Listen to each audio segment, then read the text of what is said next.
ঢাকা-৯ স্বতন্ত্র প্রার্থী হিসেবে আমি যে মনোনয়নপত্র দিয়েছিলাম আমার প্রার্থিতা বৈধ ঘোষণা করা হয়েছে। রাজধানীর আগারগাঁওয়ে নির্বাচন ভবনে আজ সকাল থেকেই শুরু হয়েছে প্রার্থীদের করা আপিলের শুনানি। প্রধান নির্বাচন কমিশনার এএমএম নাসির উদ্দিনের সভাপতিত্বে অনুষ্ঠিত এই শুনানিতেই তাসনিম জারার আবেদন মঞ্জুর করা হয়।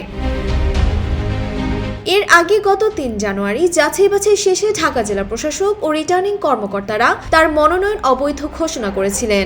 সেই সিদ্ধান্তের বিরুদ্ধে ৫ জানুয়ারি নির্বাচন কমিশনে আপিল করেছিলেন তিনি।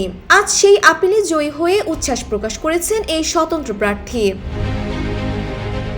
মনোনয়ন বৈধ হওয়ার পর তাসনিম জারা বলেন, জনগণের সমর্থনে তিনি নির্বাচনে লড়তে প্রস্তুত। তিনি আরও জানান, স্বতন্ত্র প্রার্থী হিসেবে তারা ফুটবল প্রতীক পাওয়ার জন্য আবেদন করবেন। জীবন অবাক না করলে কে করবে? 28% মিল্ক ফ্যাটের অবাক করার সাথে ফ্রেশ মিল্ক পাউডার। জীবন অবাক করুক প্রতিদিন।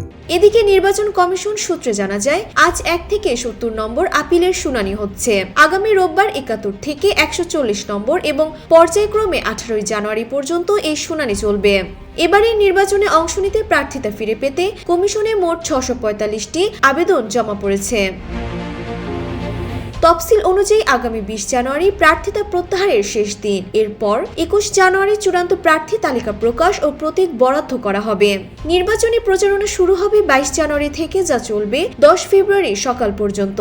সবশেষে আগামী 12 ফেব্রুয়ারি অনুষ্ঠিত হবে বহুল প্রতীক্ষিত ত্রয়োদশ জাতীয় সংসদ নির্বাচনের ভোট গ্রহণ।